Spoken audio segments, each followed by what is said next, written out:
All right, welcome back everybody, and welcome to the Richmond room. I'm going to continue our presentations today.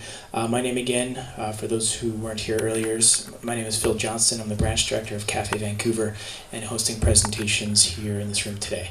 So our next speaker, we're very privileged to have him. He is an expert in the area of education. He has occupied roles in all forms of administration and education, and he'll be talking about a very important subject, boys in education. I had the privilege of seeing him speak last year, and I was surprised how much I learned. I think there's going to be value in this for people who are familiar with men's issues, or people who are new to men's issues. I think you're going to get a lot out of this. So presenting his presentation, Systemic Discrimination Against Boys and Men in Canada, please welcome Dr. James Brown. I am a father, a grandfather, and a great-grandfather. I have a great-granddaughter that's 3 years of age, and about 3 months ago I had a great-grandson.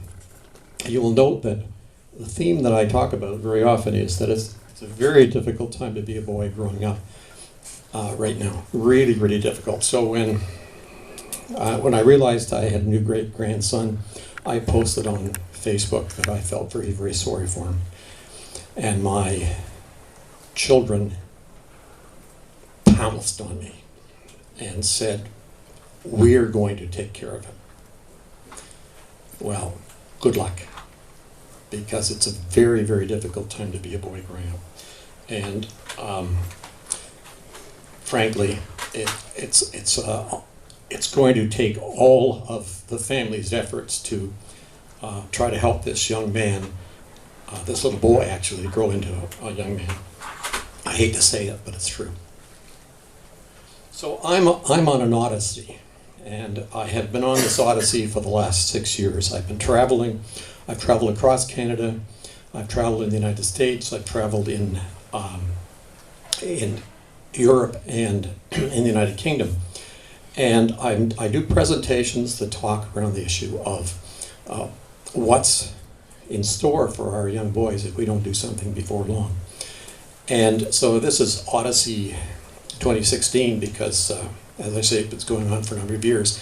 I have made something in excess of 100 presentations to different groups on this. And I have spoken one-to-one with parents and grandparents over that time period. And I average one person a day. So you can do the math on that. I average one person a day, some days it's more than one-to-one, who tell me the horror stories that have happened to their sons or grandsons in the school system. When I talk to the school system, of course, they tell me that everything is perfect. They meet all children's needs, and boys aren't having any particular problems. Oddly enough, all these parents that are talking to me are telling me a different story. But you see, it's in keeping with the keynote presentation this morning. What Karen talked about was the fact that we have an establishment that's happy with things the way they are. And these are people who have succeeded in the system the way it exists. So they aren't prepared to accept the fact that the system has major, major flaws and is disadvantaging a significant number of children. Now, I can make that statement because I've held every job that exists in education. I've taught every grade from junior kindergarten to graduate school at university. I've had every position: principal, department head, vice principal, secondary school principal, superintendent, director of education, and I was the director with the Government of Ontario's Education Improvement Commission. So I've had all the jobs that exist. And I can tell you, the system is failing children. And my children's mother would say, if she spoke to you, standing here speaking to you, if you're a parent, homeschool your children. I didn't say that now. She would say that. Because her experience with the school system has been so bad with her children and her grandchildren that it is staggering. She phoned me one morning at work and said, "I'm not calling you as my husband. I'm calling you as director of the school board. I want something done for my son. So I said, well, I think there's a bit of a conflict here. I'll put the superintendent on. So I put the superintendent on the phone and he talked to her. We set up a meeting. And I attended the meeting to represent the board. And he attended the meeting to represent the parents. Now, if you can imagine that picture, he's representing me, in fact, and I'm representing the board against me. We agreed to all kinds of things that would be done for my son. Not one of them came to pass. Now, it's tragic, but it's happening. And when I speak to, on average, one person a day, and I don't mean I go looking for them. These are people who contact me by email or phone me, or I run into, or I'm wearing a t-shirt that says something on it or something on the back. And people stop me in Tim Hortons and they stop me in Walmart and so on to tell me their stories. And it's really, really brutal. So I'm on the odyssey for equality, and I carry on this. See, the reality is the future for the current cohort of boys is a lot worse than any of us think. We can sit there and say, oh, they'll be fine. At least 20% of them won't be fine. At least 20% won't be fine. And the difficulty is it's not only going to affect those boys, it's going to affect our whole society. So I have sons and I have daughters. I have grandsons. I have 3 grandsons. I have 6 granddaughters. See, my granddaughters are going to be affected by this. Because my granddaughters are going to marry these boys. Or they're going to partner with them, whether they marry them or not.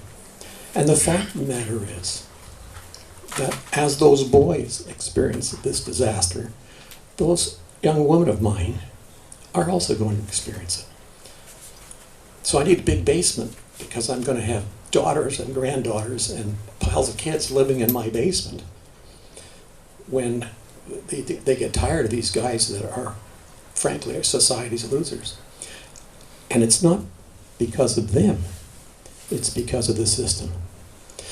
And that, again, is what Karen was speaking to this morning. It's going to negatively affect our whole society. When we have a significant cohort of people unemployed, it's going to be bad for them, it's going to be bad for their families, and you know what? It's going to be bad for my tax dollar. If it can't be anything else but crass, the fact of the matter is, we're going to have to carry these people. Right at the moment, in the United States, I have those figures. In the United States, 10% of the men that are in their prime earning years have given up looking for work. They're not only unemployed, they've given up. 10% in their prime earning years. They're devastated. Their self-worth is 0. Their families are devastated. And they don't appear on the unemployment statistics. So when the President of the United States proudly talks about the fact that unemployment is at the lowest it's been in the last 10 or 15 years, he's not counting the fact that 10% of the men in their prime earning years have given up. Think about it. Your self-worth disappears.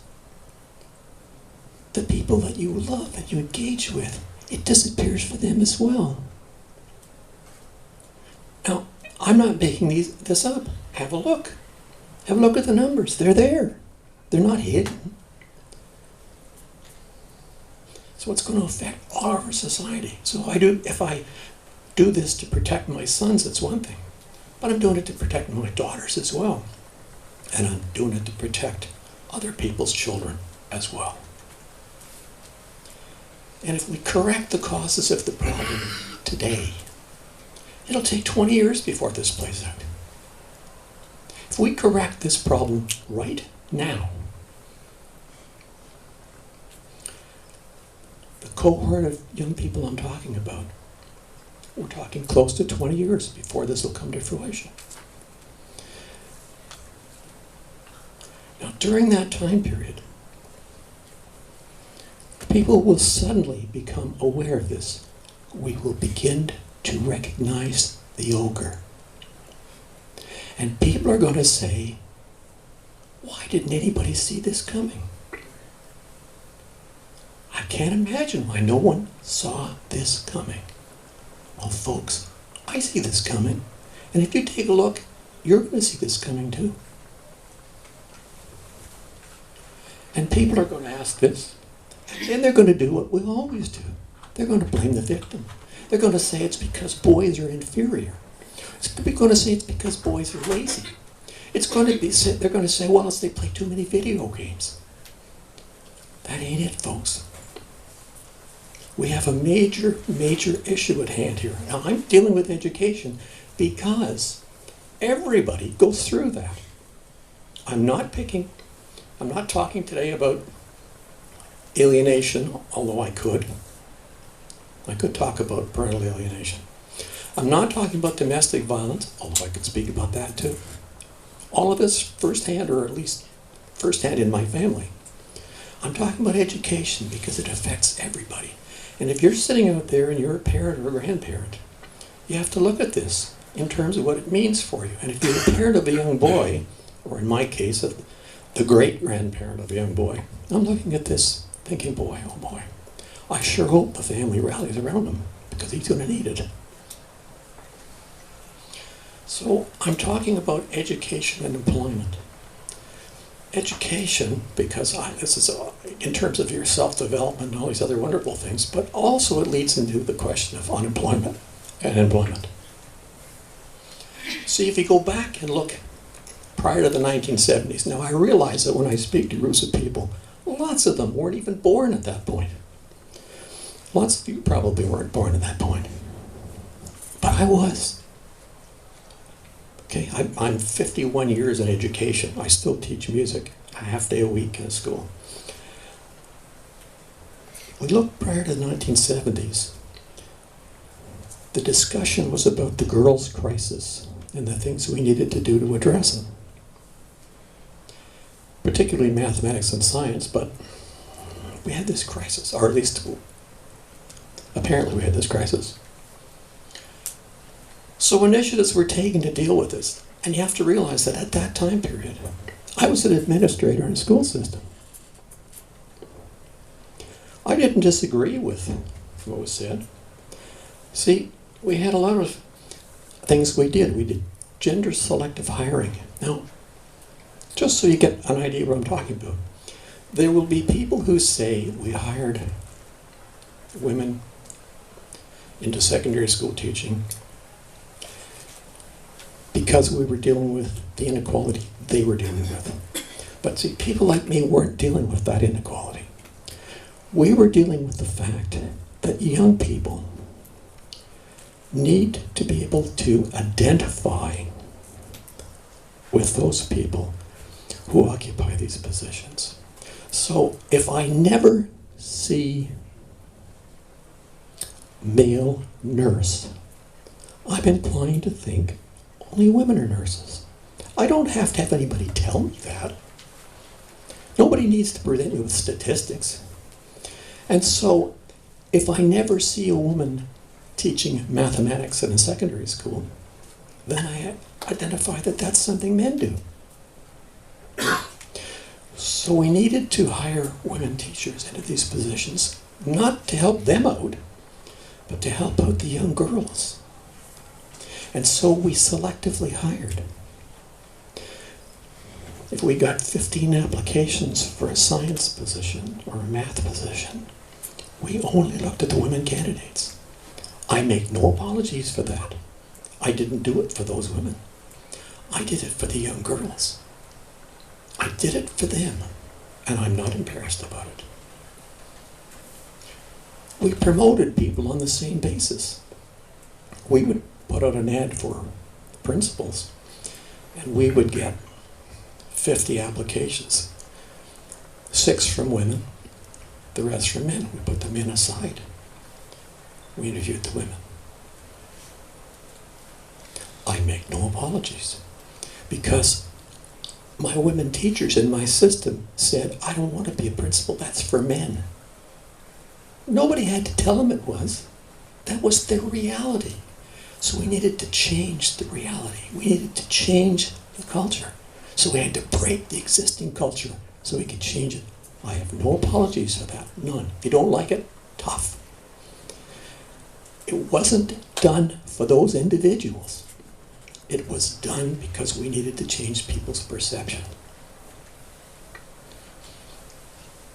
We had gender selective examination grading. Now, I was on the Government of Ontario's examining committee for supervisory officers, superintendents, principals. If the applicant was a woman, she passed automatically, unless there were extenuating circumstances to cause you not to pass her. If it was a man, he failed automatically.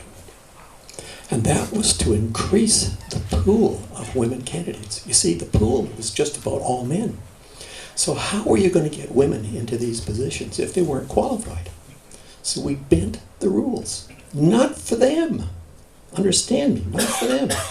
But to change the culture so that it wasn't only men in these top positions. I make no apologies for it. And if you don't like it, well, too bad. That's the way it goes. The fact of the matter is, if we didn't do something, the status quo was going to continue forever.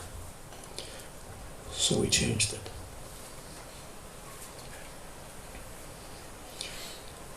Systematically, we put in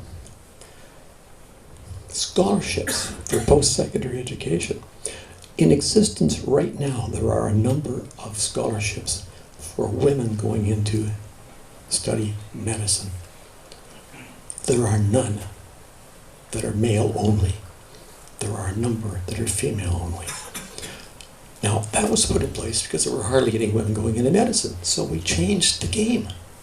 Of course, the dilemma we're in now is that the majority of people studying medicine are women, and all the scholarships are still women only. Not all the scholarships, but the ones that are gender selective are. So these initiatives had the intended consequence. We got the results we wanted. The problem is, we also got unintended consequences. Phil's already getting the hook ready for me. So there have been unintended consequences. So we've had them in a couple of areas. So we've had a reduction in the number of men teaching. Now I can tell you that in 1965, a third of the elementary school teachers in the province were men. Now it's down to under 20%, and in the teacher training colleges, it's under 5%. We have schools across Ontario, across Canada, we have schools across Ontario for sure, that don't have a single man in them. Not one.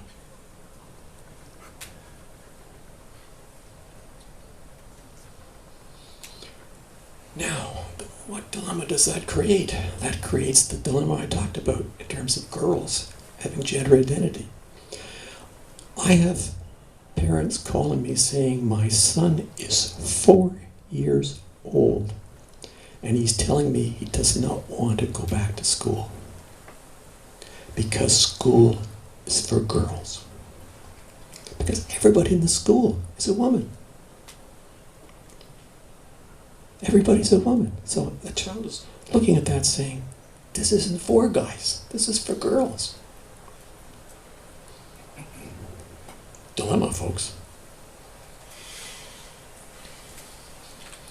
A secondary consequence of that, I have never been a girl. Just in case there's any confusion about that. I was a little boy, but I've never been a girl. I have 2 daughters. I have 6 granddaughters. I have a great-granddaughter. But you know what? I don't know what it's like to be a girl. I have a head understanding of what it's like to be a girl. But I don't have it in the back of my head as Karen talked about. I don't have it back here. I don't have it in here. I know what it's like to be a boy, but I don't know what it's like to be a girl. And so we have a dilemma. That is, in the school system, everybody, you go into a school, every single person on the staff knows what it's like to be a girl, but nobody knows what it's like to be a boy. And so when boys arrive at school and behave the way they behave in the outside world, it's deemed to be unacceptable. So I tell the story about doing a research study, walking across the schoolyard to go to the principal's office because the principal was collecting data. And as I'm walking across the schoolyard, children are playing in the yard. And I pass a woman teacher, say good morning, carry on, and there's a male teacher in front of me, just the way Phil is right now. And I say good morning to him, and two boys come running past me. So behind me, I hear the woman teacher yelling at the boys. And I turn around, and she's got them standing facing the fence. So I say to the fellow, "What happened? I didn't see." He said, "I don't know. It all looked normal to me." It looked normal to him, but it wasn't normal to the woman teacher. I went to work in infant school in England. Infant school. 3-year-olds to like junior kindergarten, grade 1. Only man on the staff. Principal says, I'm doing special ed. Principal says, would I do yard supervisions? Not on my job description, but what I do, no problem. She says, okay. I said, anything I should know? She said, well, make sure they don't run. They're not allowed to run at recess. Why are they not allowed to run? Because they get too excited. And when they come back in, it takes the teachers too long to settle them down. Wow. Don't be normal. I noticed one of my colleagues from the Montreal group of Cafe posted something about the fact that in some of the Quebec schools, they're now looking at reintroducing children being allowed to run at recess. So I guess it's an issue in Quebec schools as well. It's not just in the UK. Anyway, we end up with the idea that girls' normal behavior is good, boys' normal behavior is bad. And so the term I use is, we have boys are defective girls. When they arrive at school, they're viewed as and treated as defective girls. They need to learn to be good little girls. Because I'm not blaming the teachers, don't misunderstand. I don't know what it's like to be a girl either. But when the whole staff sees the world through one lens, half the kids are at a disadvantage. I see the world through a different lens because I come at it having been a boy. Academic grades. Now this is fascinating because there's been studies done on this in Canada, the US, the UK, probably a number of other places, but those three I know for sure. And the bottom line is that for children in as early as kindergarten, teachers begin to assign grades or assign a belief in the child's capabilities based not on their academic performance, but based on their behavior. Now, I don't want to go into detail on this or we'll never get anywhere here, but I have to take my word for this, but you can check it if you want, because there have been studies on it. Studies were done in Ontario, out of Queen's University. They were done in the US, they were done in the UK. They all come up with the same answer. And just recently a study was done, and it was done on schools in Ireland, and it looked at the difference in academic performance between boys and girls. And once they factored out the unconscious teacher bias, there was no difference in the performance in the boys and the girls. But until they factored that out, there was a significant difference in the grades. Now, I'm not making it up. Those studies are there. They're there. And if we had up to hours to spend on this, I'd give it to you in detail. But the point is, this is a reality. It's not, and I don't misunderstand. Now, there are people who say their teachers are doing this on purpose. Say, I don't believe that. I believe in the goodness of people and so on. I just think they're looking at it through a lens. And when they look through that lens, that's what they see.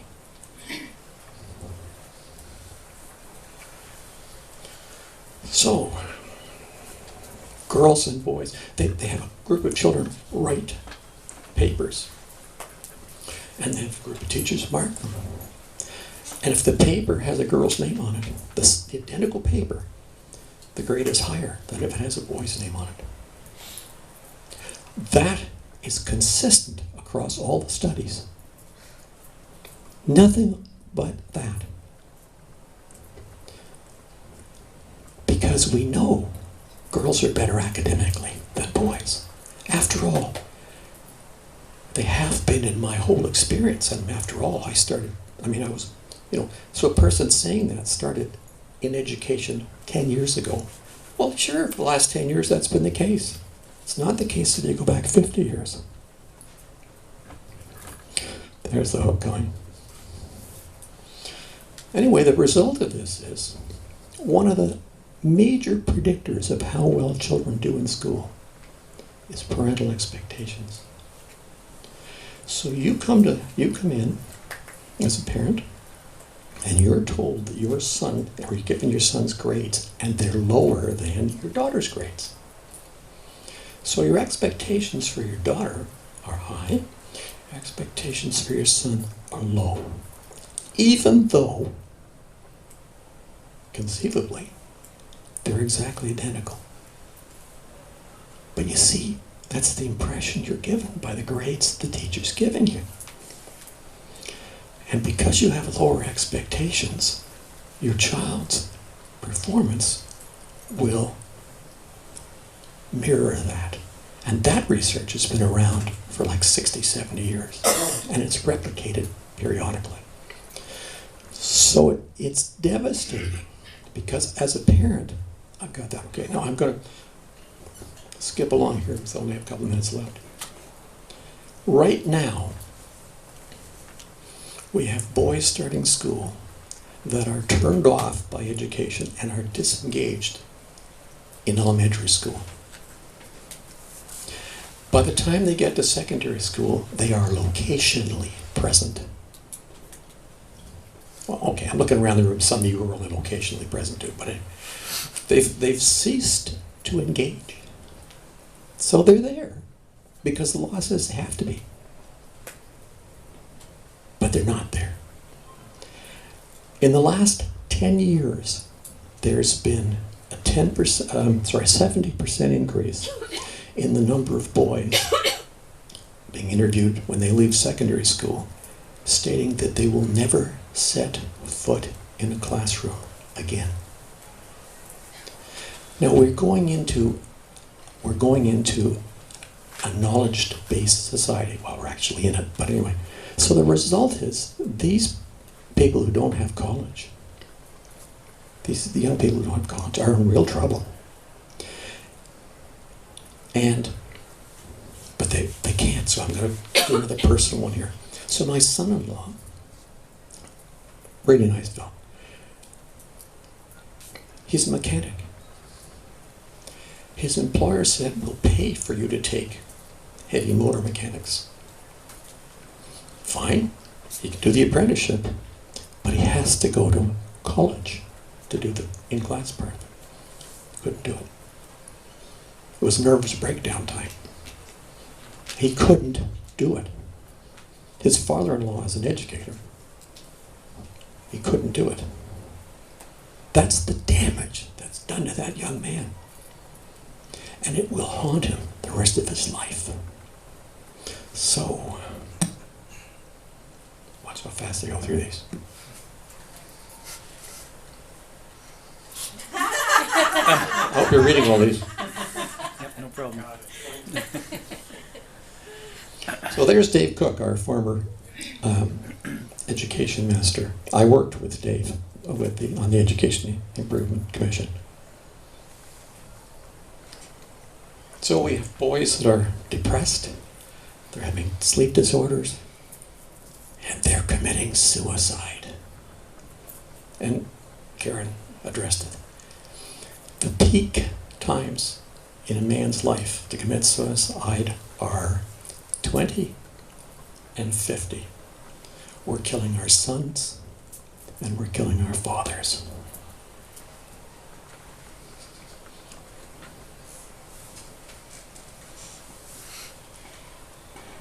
So we get statements like girls have always been better at school. Yeah, well, if you only go back 10 years, yeah, probably that's true.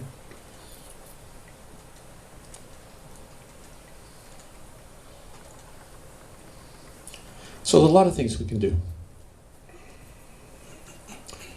Shoot them.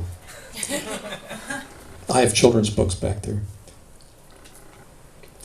Parents buy 10 times as many books for girls as they do for boys. And publishers publish 10 times as many books for girls as they do boys because there's no market for the boys. And yet we know that's the prime factor in terms of them developing an affinity for books. I've got children's books for boys. If you're interested in any of those books, if you make a donation in my jar that says books, I'm happy. So these are books that I've written. Okay? And they are specifically written based on the research around how little boys learn to read. And they're bilingual. Boys aren't just defective girls. We need to operate schools. And we need to have men teachers. That's the way it goes, folks. So remember that affirmative action we had? We need more affirmative action. But this time we need to address it in terms of male teachers. Not to give those male teachers a job, but because our little boys need it. They need to be able to identify that schooling is something boys do. It's something us guys do. When I went to school, hey, it's something us guys do. Now, little boys, not likely. We have to have gender sensitivity training for women. God help us try and implement that one.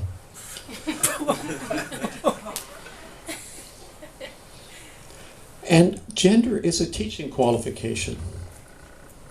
I come out of the Catholic school system. No apologies. I come out of the Catholic school system. Criteria 1 is that you're practicing Catholic. That's criteria 1. We go down the list after that. First thing is you have to be practicing Catholic. Won't hire you otherwise. Back then, not now. Right now. It may not be true in your local school system, I don't know.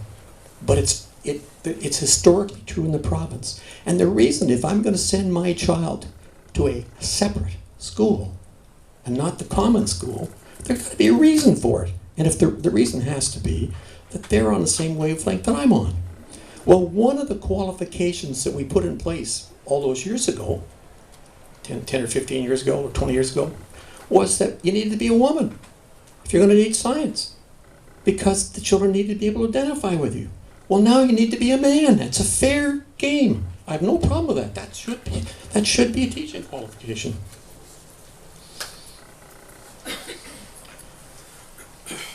So we need to hire people that have the best, who are most suitable and meet the needs, not just the ones with seniority, which the province has put in place, I might add.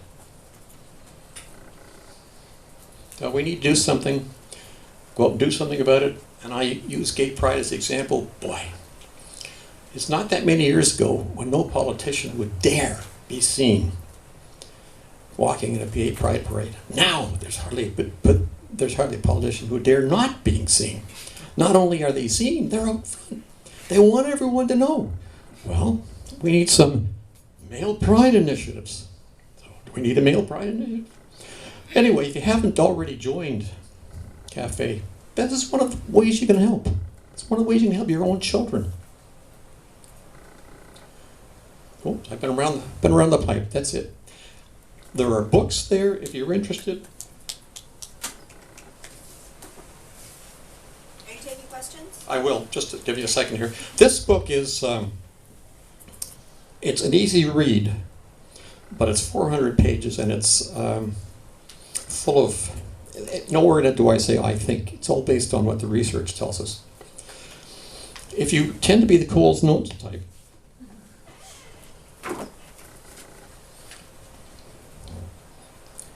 Kohls notes. They cover the same ground, but they don't have any of the documentation. So it says in the book, if you really want to read documentation, read the other book. So those are back there. And there are 3 of them. There's one about what parents can do, what the school system can do, and about how society's war on boys is wrecking kids. These are my children's books, and on the back there's an explanation of the methodology that's in them. And I'm now turning it over. Dr. James, everybody. All right. Well, I know 30 minutes is criminally short length of time to cover such a big and important topic, but we can continue the conversation for about another 10 minutes in the Q&A session. So if anyone would like to ask James a question, just step up to the mic here. Please keep your comment or question limited to about 30 seconds, but here we go. Hi. I was wondering, what do you think about male-only elementary schools, high schools, and such, or thank you, or even classrooms that only for males and only for girls, with only male-only teachers? And if you'd asked me that question 5 years ago, or up to 5 years ago, I'd have said no. And now I am coming to the understanding that it's probably the only option that's available to us in the short term. The dilemma that we're dealing with, and of course Janice is talking across the hall, Janice is talking about male-only colleges and universities. And after years of me saying no, no, no, I'm now inclined to say, well, in the short term it might be really important. But we need to recognize that it's not just a case. So a friend of mine, a past student of mine, who was a director of the school board, tells me, well, we put our grade 6 boys in a single-sex classroom for English. Too little, too late. Sorry, too little, too late. But the education system operates on the basis of quick fix. If we can do something that's quick and dirty, not dirty, we can do something that's quick, doesn't cost any money, doesn't really change anything, we'll do it. Of course, it has no effect, but we can at least tell the world we're doing something. And probably in the short term, the really short term, it has some effect, because anything you do produces some kind of effect. But the reality is, yes, I know that in Toronto they're looking at boy-only schools. They're certainly looking at schools for Afro-Caribbean children. I supported that day one, because the fact of the matter is, if you walk into a situation, and again, everybody's a woman, or everybody's white, or everybody's whatever, it's hard for you to identify that this is for me. Yeah. Okay? That wasn't a concern. Thank you. Dr. Brown. I was a teacher, career, public high school. So I'm very concerned about the situation. I understand it, I know it. I was teaching in it in 70s, 80s, 90s, and retired in 05. And so I've seen this entire shift occur. You went over very clearly how you were a top person and you were brought this information, which was very real. Mm-hmm. There just aren't any women for these kids to identify with and so on. And so we had to do something about it, and you did. And you put them in all of these levels, all the way up to the superintendents and so on. Great. We now know that it's completely reversed. And perhaps even more so than reversed. We have hardly anyone in working with the little ones, the men teachers. So is it not possible that the present people who are in roles like yours, why, or are they being, is this not being proposed to them now in 2016 that, No. you know what, we need to have ask for 100 applications, and the 16 males are all going to get positions in the primary system next year. If you, on those boards I have back there, I have put some newspaper interviews that I had. And the interesting thing is that when the reporter interviewed me and I said boys are having a difficulty, I didn't say anything beyond that, just that boys are having difficulty in school. The reporter checked with the two coterminous school systems, the Catholic school system and the public school system. And in both cases, the representative from the school board said, boys aren't having any difficulty in our system. So she printed that, and she printed in a sidebar their EQAO results, their grade 3, grade 6 testing results. And it was obvious that the boys were having difficulty. So anybody who read that read this idiotic statement from a school board representative saying there's no problem, and then there was the problem right there. And I am now blackballed. Well, from those school systems. It's again the double standard thing where if in the 70s and 80s you were to say, the girls aren't having any problems, Yeah. you would be probably, there'd be articles in the Toronto Star and you'd lose your position. Yeah, well, but as I say, the response has been, I know if I go to any of my schools in my local area, I teach, but I teach in the next county than the one I live in. If I go to any of the schools in the county I teach in, no one will talk to me. They're not allowed to. That's the word from on high. I am Blacklisted. I'm blacklisted. Not because of anything I've done, but because of that newspaper articles. Those newspaper articles, incidentally, were carried through in Sun Media across the whole county. So every single newspaper carried it. So the school systems look really bad. But not because of what I said. Their own staff said. But I'm the villain. Shoot the messenger, right? So I got shot. Hi. Well, my cousin's wife is currently studying to become a, oh gosh, I forgot the word, I'm nervous, principal at grade school. And I have talked to her on the subject a few times, not knowing, like, your experience, obviously. But I'm like, what subjects do you think would be good to introduce to her if she hasn't already kind of maybe gone through a few things? Well, I mean, there's a pile of material back there that Yes. as I say, I'm just taking donations, so it's not like I'm asking for any significant amount of money. I'm not, just whatever you want to make. And I would say take a look at that. I used to teach on the OISC principals courses, and then ministry hired me, in fact, to evaluate the principals courses. So I've been around this, and I understand how it works. But the system that's in place is insular. And if someone comes along and says, things need to change, Yeah. No, we know best. Okay. Okay. We know best. I'm yesterday's man. Go ahead, man. Go ahead. I'm yesterday's man. I mean, people have the nerve to say to me, how long has it been since you've been in a classroom? And I say, well, let's see, today's Saturday, yesterday. And they don't believe me. But I stay current. I have 7 university degrees. I'm a lifelong learner. And I have a number of postgraduate diplomas. I'm not bragging. I'm just telling you that this has been my passion and my motivation. And I always wanted to do better for the children. And the fact of the matter is, I still teach part-time. Because I think you have to keep your hand in. And because I'm an experienced administrator, bear with me. When I go into a school, don't tell anybody, when I go into a school, I loiter with intent. I have a better handle on what's happening in that local school than the principal has. So, last question, James. I just want to indulge myself. I'm going to ask you the same question I did last time I saw you in Vancouver.